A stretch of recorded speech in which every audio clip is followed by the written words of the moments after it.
오늘 우리에게 주시는 하나님의 말씀은 다니엘서 5장 17절에서 25절까지의 말씀입니다. 다니엘서 5장 17절에서 25절까지의 말씀입니다. 제가 가진 성경책 구약성경 1241쪽에 있습니다. 봉독하겠습니다. 다니엘이 왕에게 대답하여 이르되 왕의 예물은 왕이 친히 가지시며 왕의 상급은 다른 사람에게 주옵소서. 그릴지라도 내가 왕을 위하여 이 글을 읽으며 그 해석을 아뢰리이다.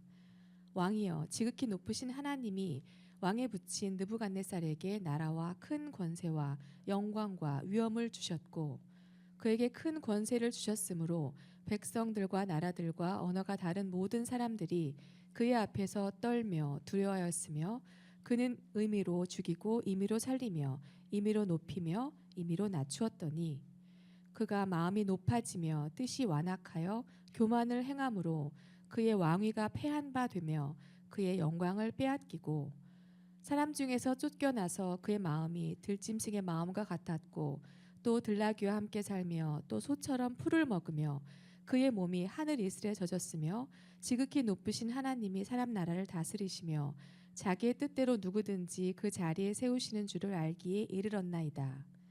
벨사살이여, 왕은 그의 아들이 되어서 이것을 다 알고도 아직도 마음을 낮추지 아니하고 도리어 자신을 하늘의 주제보다 높이며 그의 성전 그릇을 왕 앞으로 가져다가 왕과 귀족들과 왕후들과 후궁들이 다 그것으로 술을 마시고 왕이 또 보지도 듣지도 알지도 못하는 금, 은, 구리, 쇠와 나무, 돌로 만든 신상들을 찬양하고 도리어 왕의 호흡을 주장하시고 왕의 모든 길을 작정하시는 하나님께는 영광을 돌리지 아니한지라.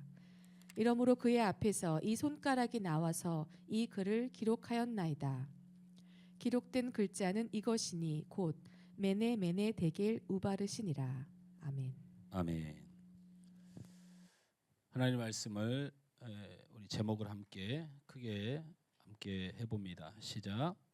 하나님은 믿음을 저울에 달아 보십니다. 다시 한번 합니다. 하나님은 믿음을 저울에 달아 보십니다. 하나님께 영광을, 사람에게 칭찬을, 좋은 성도들 함께. 훈련이 잘 안 됐죠? 좋은 성도들 함께 할 때는 옆에 사람하고 인사하는 거라고. 자, 다시요. 하나님께 영광을, 사람에게 칭찬을, 좋은 성도들과 함께. 할렐루야. 오늘 본문은 느부갓네살이 세운 바벨론 제국이 결국 멸망하는 날을, 그 당일을 기록한 기록입니다. 바벨론 제국이 역사상에도 굉장히 위대한 나라고 세계 7대 불가사의라고 하는 족적을 남긴 나라인데 망하는 데는 단 하루가 걸렸다. 믿기지 않은 일이죠. 그 날의 사건을 기록한 유일한 기록입니다.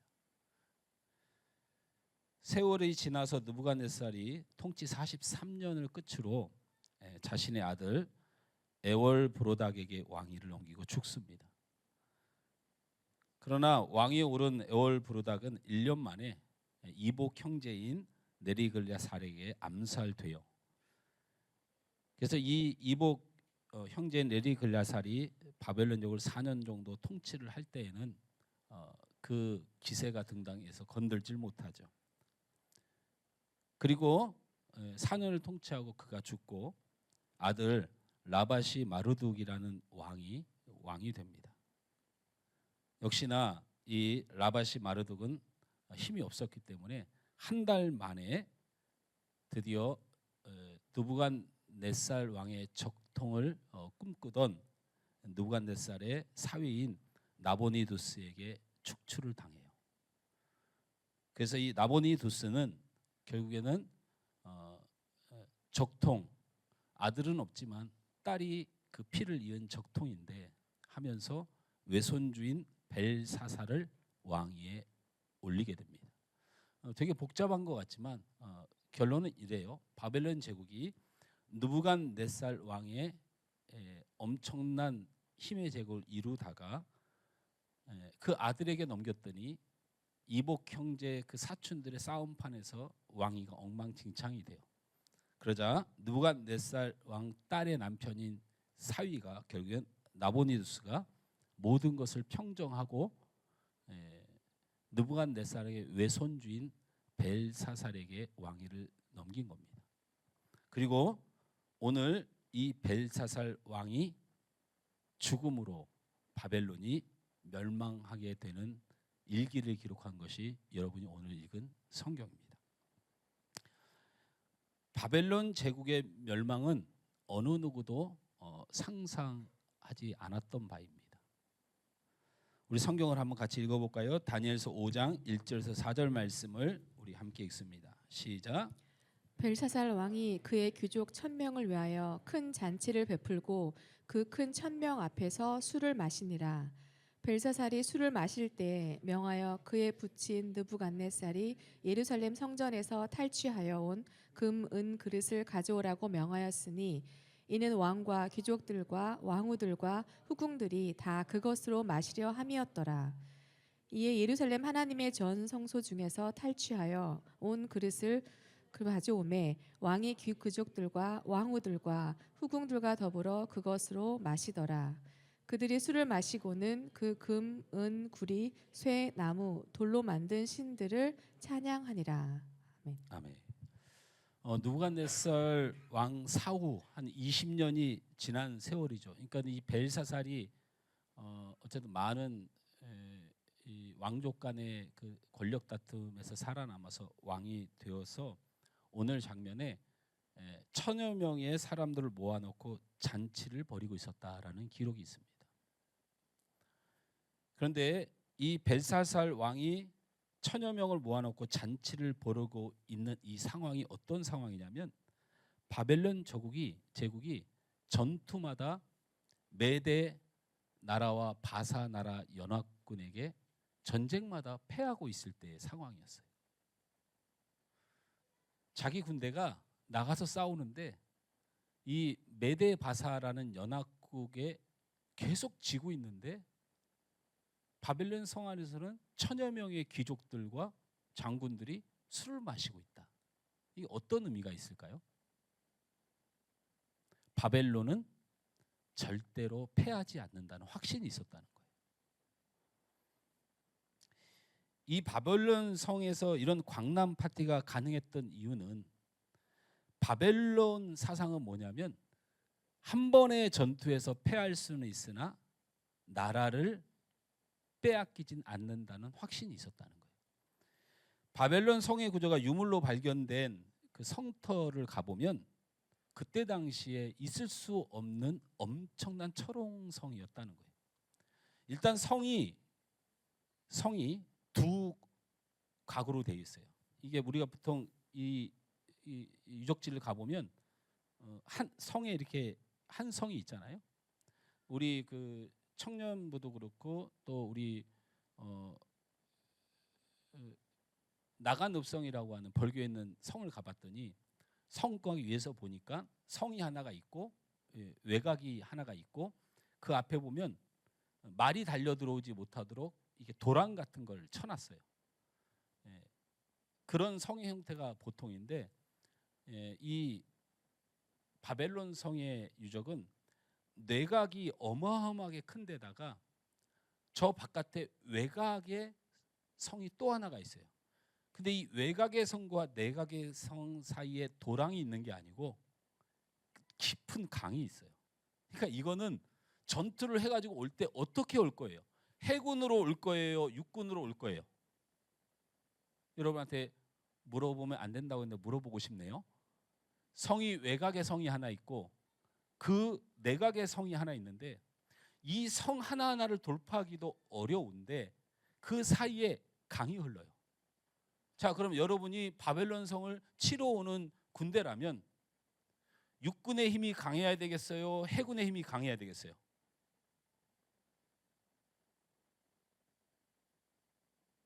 이거를 설교 중에 몇 번을 설명해야 되는 논리예요? 방법은 있지요. 육군의 힘이 강해도 힘들고 배를 이고 올 겁니까? 해군의 힘이 강해도 어려워요.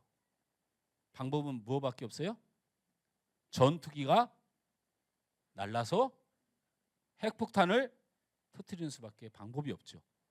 근데 그때 전투기가 있었어요? 없었어요? 없었죠. 그러니 이 벨사살이 나라 망할 걱정을 하겠습니까? 전투에는 져도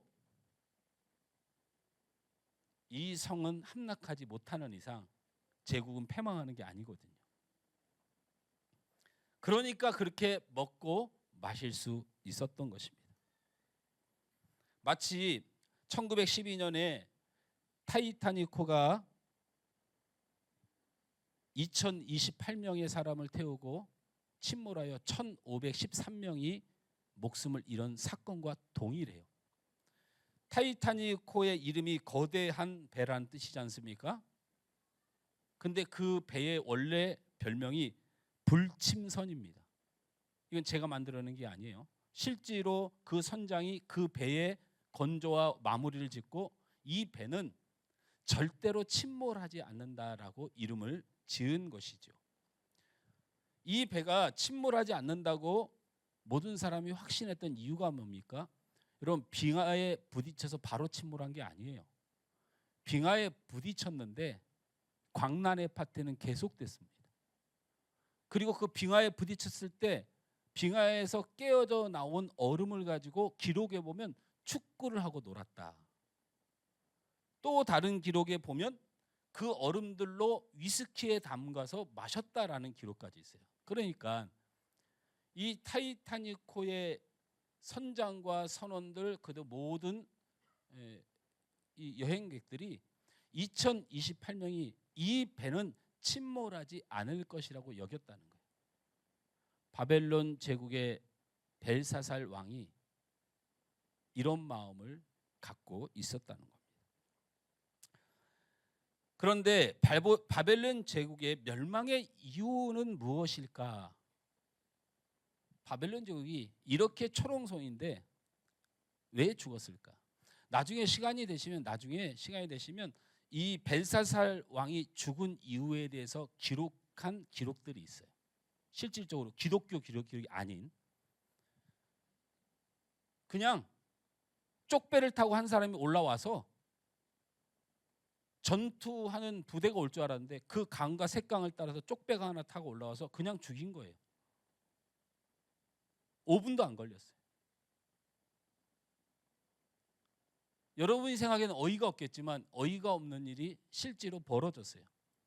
자, 그러나 바벨론 제국의 멸망 이유가 메데 바사 연합군의 힘이 강하다고 주장하는 사람도 있고 바벨론이 방심했다고 주장하는 사람도 있습니다. 그러나 성경은 바벨론의 벨사살 왕의 멸망을 그렇게 기록한 적이 없습니다. 함께 읽으시죠. 멸망한 이유를. 다니엘서 5장 2절에서 3절 말씀입니다. 시작.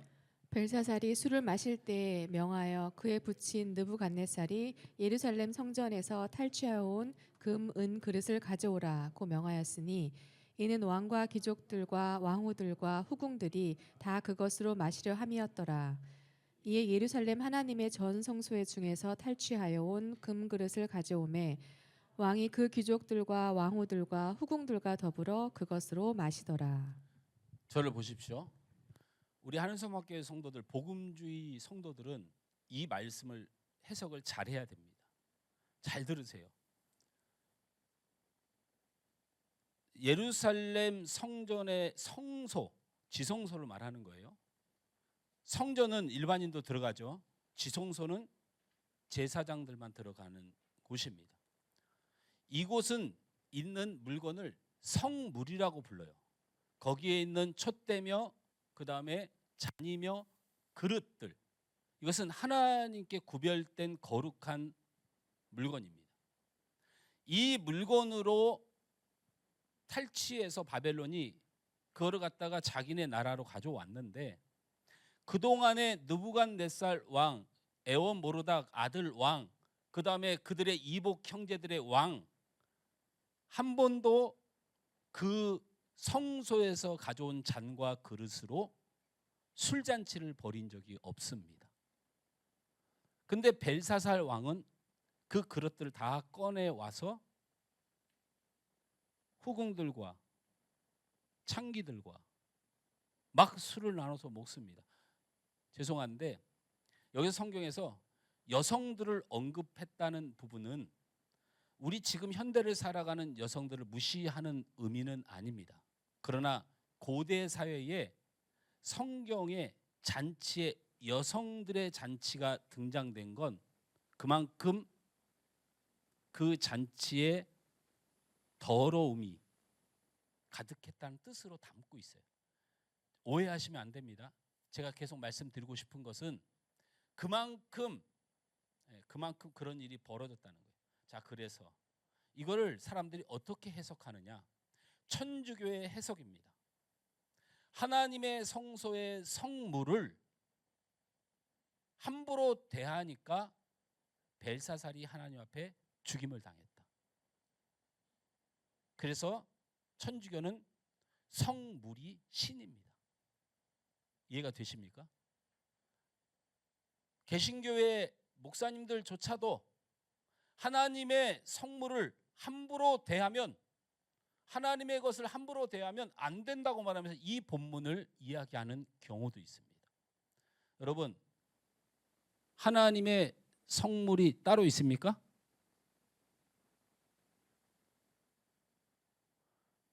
이거 하나님의 성물이 아니에요.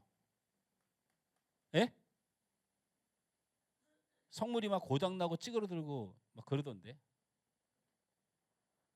저는 하나님의 성물입니까? 아닙니까? 네? 아니요. 중얼중얼 하지 말고. 묻지 않기로 했는데 자꾸 물어보니까 짜증 내시는 거죠? 안 물어보고 얘기할게요. 거룩한 주의 종입니까? 아닙니까? 아닙니다. 하나님이 거룩하시기에 너도 거룩하니라 한 하나님의 선언이 있는 것이지, 나는 하나님 앞에 늘 죄인이고 죄송합니다, 구원받은 죄인이라는 사실을 잊어버리는 거예요. 이걸 잊어버리는 것이 거룩하지 않은 자예요. 내가 여러분 그렇게 소중한 주의 종인데, 우리 애경 집사님 오늘 예배 전에 애경 집사님 바쁘고 힘들 것 같아서 정리해 주려고, 애경 집사님 잠깐 와서 옆에 앉아, 요즘 맨날 야근하고 힘들다고 하지, 얘기를 딱 해주려고 이렇게 쳐다봤더니 애경 집사님 저한테 어떻게 했는 줄 알아요? 가르쳐 줄까요? 그대로 흉내내 볼까요? 이렇게 했어요. 왜요? 거룩한 주의 종에게 그렇게 해도 됩니까? 우리들 바보들 아니잖아요. 우리 청년들, 우리 중고등부아이들이 아무리 성경을 몰라도 그거 하나님의 성소에 썼던 거룩한 잔이 뭐라고, 그걸로 술을 퍼마셨다고 망했다, 이 말을 붙들고 종교가 되어서 이 거짓에 속아서 신앙생활을 얼마나 많이 해왔습니까? 여기에 어떤 뜻이 있습니까? 하나님을 우습게 봤다는 거예요. 우습게 봤어요. 왜 그 성물을 가지고 여자들과 후궁들과 창기들과 왜 나눠 먹다는 것을 기록했냐면, 벨사살이 건배를 했겠죠. 어떤 것을 보고 건배했냐면, 유다의 신이 하나님 아니냐. 그런데 유다가 멸망하여 이 성물인 것을 우리나라에 가져와도 우리는 망하지가 않는다. 우리나라가 이렇게 잘 사는 거 봐라. 하나님이 없지 않냐. 나는 하나님을 이긴 왕이다라고 선언하는 거예요. 유일하게 바벨론의 왕 중에 하나님을 두려워하지 않고 없다고 여기고 우습게 여기고 조롱했던 왕이 벨사살이에요. 다른 왕들은 실예로 느부갓네살 왕이 비슷한 모습을 띠다가도 어차 이러다 내가 큰일 나겠지라고 늘 생각했어요. 그래서 하나님은 그 선을 넘지 않는 느부갓네살은 장수하도록 두신 거예요. 오늘 다니엘이 벨사살에게 뭘 경고하냐면 그 말을 하고 있는 거예요. 당신의 아버지의 일생을 기억하지 못합니까? 하나님한테 함부로 했다가 하나님을 우습게 여기다가 제가 말씀드릴 때마다 그는 그래도 하나님을 두려워하며 하나님을 무시하다가 정신병을 앓고 이슬을 맞으며 온 천지를 돌며 미친 사람처럼 살아갔는데 그걸 잊었습니까? 내가 권면했을 때 그 느부갓네살은 돌아와 회개하고 하나님을 찬양하는 사람으로 최소한 하나님을 믿지 않았지만 하나님에 대한 선을 지켰던 그 사실을 잊어버렸습니까? 라고 말하면서 어찌 벨사살 왕은 내가 그렇게 경고하고 말해도 하나님을 그렇게 우습게 여기는 행위를 합니까? 라고 경고합니다. 이게 다니엘이 몇 살 정도 됐겠어요? 이미 죽을 날이 다가와 노년의 벨사살에게 권면한 거예요. 벨사살은 유다에 되어지는 상황을 보니까 하나님은 힘이 없다 이렇게 생각한 거예요. 내가 이렇게 하나님을 안 믿고도 이렇게 잘 사는 걸 보니까 하나님은 힘이 없는 사람이다. 없는 신이다. 내가 하나님의 나라를 이겼다고 생각하는 착각으로 하나님은 별거 아니네. 하나님이 어디 있어? 하나님도 내가 이겼어. 라고 하는 선을 넘는 조롱과 무시와 행동이 있었습니다. 그러나 여러분, 느부갓네살 왕의 꿈에 보여주셨던 하나님의 계획은 멈춘 적이 없습니다. 거대한 나라가 세워지겠지만 그 나라들은 계속 망할 것이며 결국에는 한 돌이 나타나 그 모든 나라를 치고 그 돌이 큰 태산이 되어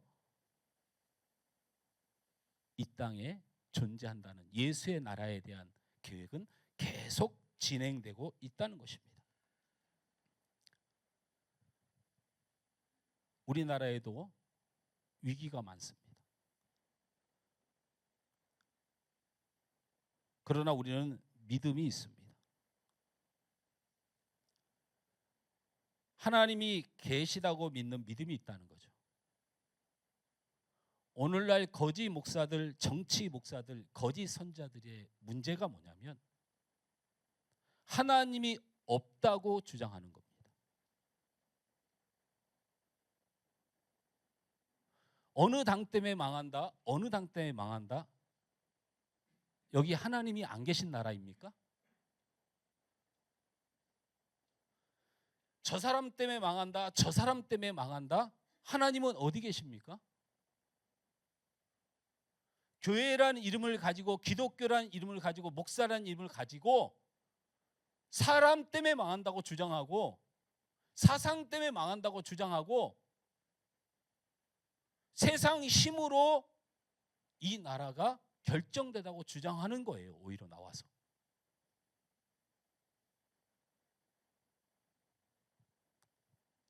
대한민국은 하나님이 통치하십니다.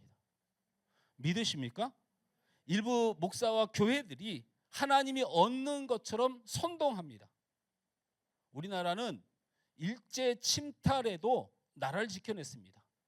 공산당이 쳐들어왔어도 나라를 지켜냈습니다.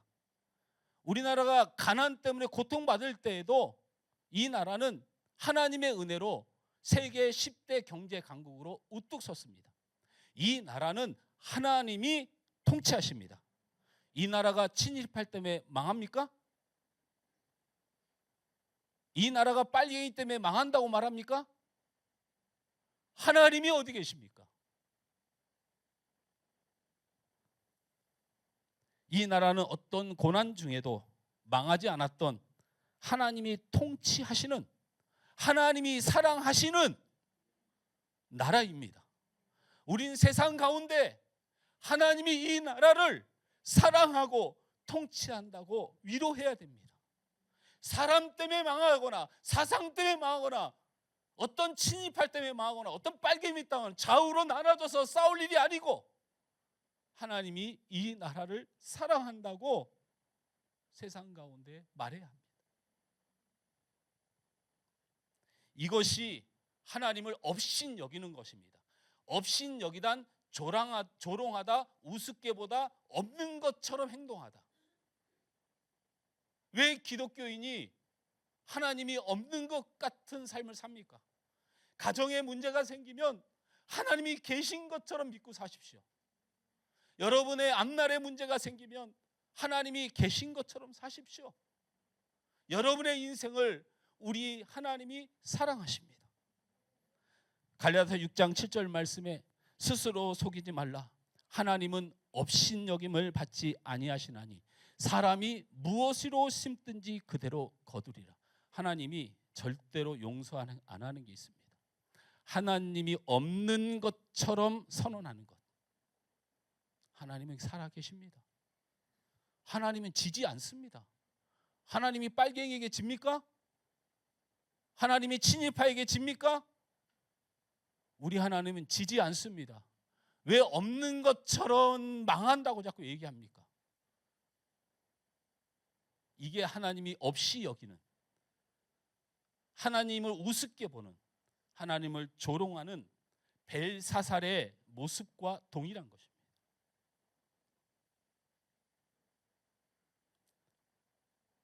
하나님이 어떻게 반응하시는지, 하나님은 그렇게 우습게 여기면서도 언제쯤 분노하시는지 보고 싶어서 그렇습니까?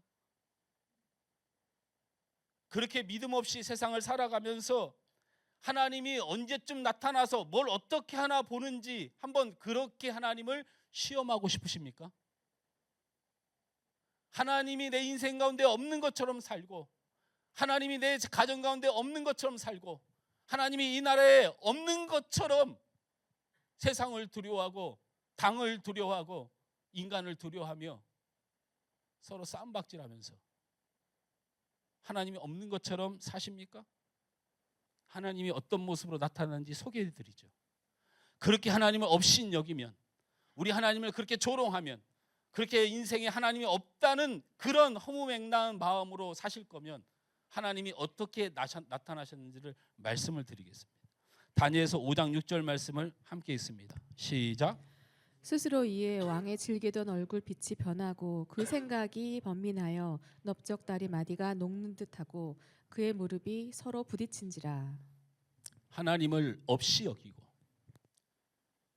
자기가 유다를 멸망시킨 줄 알고 세상의 힘이 다 세상을 주관하는 줄 알고 하나님을 우습게 여겼던 벨사살이 하나님의 나타나심을 보고 즐기던 얼굴빛이 변하고 그의 넓적다리가 후들후들 거릴 정도로 하나님의 심판은 임합니다. 여러분, 후들후들 거려본 적 있습니까? 없죠? 다리가 후들후들 거려본 적이 있어요? 저는 성소에서 우리 교회가 불탈 때 다리가 후들후들 거렸어요. 무서워가지고. 돈이 아까워서 제가 그랬을까요?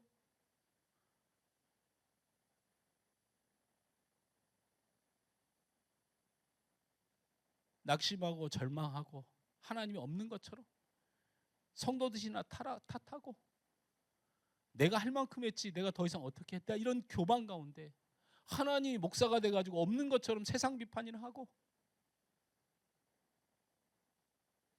하나님이 내가 있는 걸 보고 싶으냐? 제 다리가 후들후들 거려서 설 수가 없어서 잿더미에 앉아 일어나질 못했어요. 하나님을 보고 싶으십니까? 그래서 하나님을 시험하는 겁니까? 바벨론 제국을 멸망시킨 하나님의 힘이 무엇인지를 보면 더 기가 막힙니다. 바벨론 제국을 멸망시킬 하나님의 힘은 손가락 하나면 충분해요. 이게 얼마나 두려운 일인지 아셔야 됩니다. 우리 다니엘서 5장 5절 말씀 함께 읽습니다. 시작.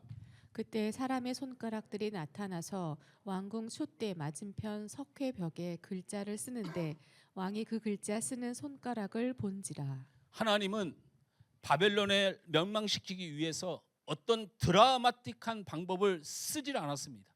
대부분 드라마틱합니다. 구약의 많은 전쟁, 다윗의 전쟁, 누구의 전쟁, 드라마틱한 일을 많이 하셨는데 이 일만큼은 하나님을 업신여기는 자들, 하나님을 무시하는 자들, 하나님의 신뢰가 전혀 없고 세상만을 따라가서 판단하는 자들을 향하여 하나님은 그런 드라마를 쓸 마음조차도 없으셨습니다. 바벨을 멸망시키는데 천둥, 번개, 지진과 같은 자연재해도 필요가 없었습니다. 하늘의 천군 천사를 동원할 필요도 없는 게 하나님을 우습게 여기는 세상입니다. 하나님은 바벨론에 손가락 하나면 충분합니다. 골리앗에게 물맷돌 하나면 충분했고 헤롯 왕에게 깨알 만한 벌레 한 마리면 충분했고 아무리 거대하고 강한 바벨론이라도 하나님은 손가락 하나면 충분합니다. 하나님은 손가락 하나만을 들어도 모든 것을 행할 수 있는 전능하신 하나님인 줄 믿으시기 바랍니다. 하나님이 이 세상을 흥하게 하고 하나님이 이 세상을 망하게 하는 일은 하나님의 손가락 하나면 충분합니다. 우리의 인생, 우리의 가정, 우리의 흥망성쇠 또한 하나님의 손가락 하나면 충분합니다. 그걸 믿으십시오. 그러면 그 손가락 하나로 어떤 사람은 살리기도 하고 어떤 사람은 죽이기도 하는데 그 기준이 무엇입니까? 오늘 이게 핵심입니다. 따라서 합니다. 메네 메네 데겔 우바라신 명령입니다. 메네 메네 하나님은 데겔 저울로 달아보아 우바르신 나누고 터뜨리고 심판한다. 하나님은 우리의 믿음을 저울에 달아보고 심판합니다. 하나님은 여러분의 믿음을 저울에 달아보고 이 손가락을 움직이십니다. 벨사살을 하나님을 향한 마음을 저울에 달아보고 평가해 보니 이 손가락으로 멸망시킬 존재였다는 것입니다. 오늘 우리 자신의 신앙을 달아보십시오. 충분하십니까?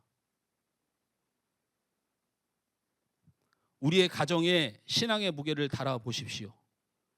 충분하십니까? 우리 교회의 신앙의 모습을 달아보십시오. 충분합니까? 여러분 가정에, 여러분 자녀에, 여러분 앞날에 내가 잘 될 것인가를 왜 세상에 물어봅니까? 이 나라가 잘 될 것을 왜 세상 가운데 가서 구합니까? 손가락 하나로 통치하신 하나님 앞에 내 믿음을 달아보십시오. 우리 하나님이 계시면 이 나라는 망하지 않는다. 우리 하나님이 계시면 내 가정은 침몰하지 않는다. 우리 하나님이 계시면 내 자녀는 하나님이 지켜주신다. 우리 하나님이 계시면 이 어둡던 내 인생 하나님이 책임져 주신다 라고 하는 믿음만 있어도 저울에 달아보신 하나님이 어떻게 역사하시겠습니까? 오늘 다니엘의 그 신앙의 무게를 하나님이 제어받지 않습니까? 하나님이 벨사살은 재워서 죽이고 다니엘은 하나님이 살리시죠. 우리 다니엘서 5장 17절 다니엘의 신앙의 저울의 무게는 얼마나 됐을까요? 우리 같이 쭉 읽어보면 17절 그리고 22절 23절 함께 읽습니다. 시작. 다니엘이 왕에게 대답하여 이르되 왕의 예물은 왕이 친히 가지시며 왕의 상급은 다른 사람에게 주옵소서. 그럴지라도 내가 왕을 위하여 이 글을 읽으며 그 해석을 아뢰리이다.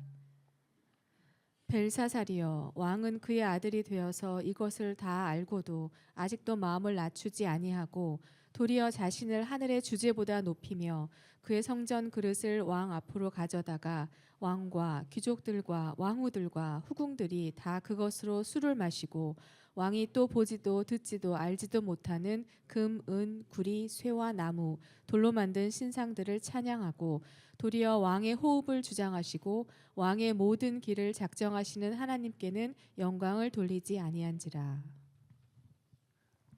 다니엘은 세상에 이익을 줍니다. 상급을 주고. 근데 다니엘이 이 세상의 이익과 상급을 거절하는 장면이 나오고요. 또한 동일하게 그 세상을 향하여 하나님의 뜻을 전하고 자기 생명이 끊어질 말을 왕에게 합니다. 바로 이것이 세상 속에 살아가는 다니엘을 하나님이 그 믿음을 저울질하는 계기가 되었습니다. 다니엘은 세상에 얻을 것과 부귀 영화로 하나님의 뜻을 팔지 않는 사람입니다. 우리는 우리의 이익과 우리의 만족을 위하여 하나님의 뜻을 파는 자가 되어서는 안 됩니다. 다니엘은 세상이 주는 이익과 그 상급을 따라 살지 않겠다고 결정했고 하나님이 주신 말씀과 진리로 세상을 살겠다고 결정한 그 믿음이 하나님의 저울에 합당한 자로 여겨졌습니다. 벨드사살, 벨이라고 하는 건 신이죠. 신이 왕에게 축복입니다. 벨이라고 하는 신이 왕에게 축복이다라는 것이 이 다니엘이 바벨론에서 얻었던 이름입니다. 그러나 결국 느부갓네살 왕부터 벨사살 왕까지 그 모두 왕가를 지날 때에 살아있던 다니엘을 보고 이때 당시 바벨론 사람들은 벨드사살, 즉 벨의 신이 너를 축복한다라는 말은 없어지고 이 수고한 역사를 지나는 바벨론 정부에서 다니엘은 다니엘의 이름을 지켰습니다. 여러분, 다니엘의 이름이 뭡니까? 하나님은 나의 심판자가 되신다. 이게 다니엘의 이름입니다. 저 다니엘은 세상에 살지만 상급을 의지하거나 세상의 이익을 의지하거나 세상의 욕심으로 자기 인생이 잘 된다고 여기는 것이 아니고 저 다니엘은 하나님만이 자신의 인생을 심판하신다라는 마음으로 사니까 그 다니엘의 이름에 합당하게 바벨론에 살지만 다니엘로 살도록 인정했던 것입니다. 오늘 우리 사랑하는 성도 여러분, 여러분은 벨드사살로 살고 있습니까? 아니면 다니엘로 살고 있습니까? 세상의 이익과 세상의 상급이 그렇게 좋아서 벨드사살로 살고 있습니까? 아니면 세상의 이익과 상급이 내게 유익하긴 하나 나는 하나님의 뜻을 거절하면서까지 살 수 없다고 하는 다니엘의 믿음으로 살고 있습니까? 손가락 하나면 끝나는 세상인 것을 잊지 마시기 바랍니다.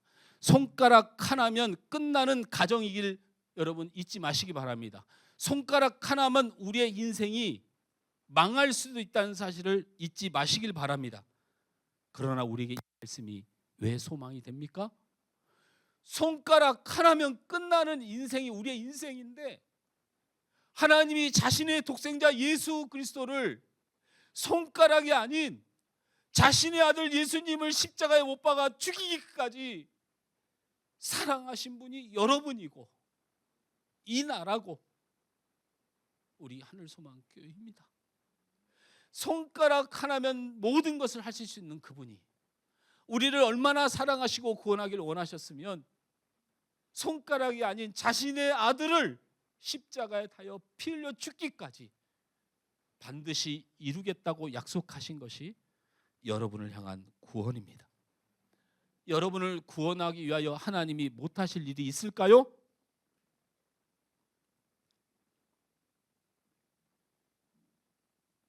여러분의 믿음을 다시 달아보십시오. 다시 달아보십시오. 메데 메데 데겔 우바르신 내 믿음이 하나님 앞에 부족한 우리는 터집니다. 말씀을 맺습니다. 사랑하는 성도 여러분, 하나님은 국가를 향한 하나님의 통치를 믿는 우리의 믿음을 달아보십니다. 하나님은 우리 가정을 향한 하나님의 인도하심을 믿는 그 믿음을 달아보십니다. 하나님은 우리의 인생을 향한 하나님의 은혜를 믿는 그 믿음을 달아보십니다. 하나님은 우리 교회를 달아보실 것입니다. 말씀의 교회인지, 전도하는 교회인지, 성령이 충만한 교회인지, 사랑을 나누는 교회인지, 이 교회가 필요한 교회인지. 부모는 자녀의 어린 시절을 잊지 않습니다. 왜냐하면 너무 이쁘고 귀엽고 사랑스럽기 때문에 그 사랑이 영원토록 변치 않습니다. 하나님은 이 나라와 여러분의 가정과 여러분의 인생을 절대 잊지 않습니다. 여러분을 우리 하나님이 너무도 사랑하시기 때문입니다. 그 사랑을 확신하는 믿음을 달아보시길 주님으로 축원합니다.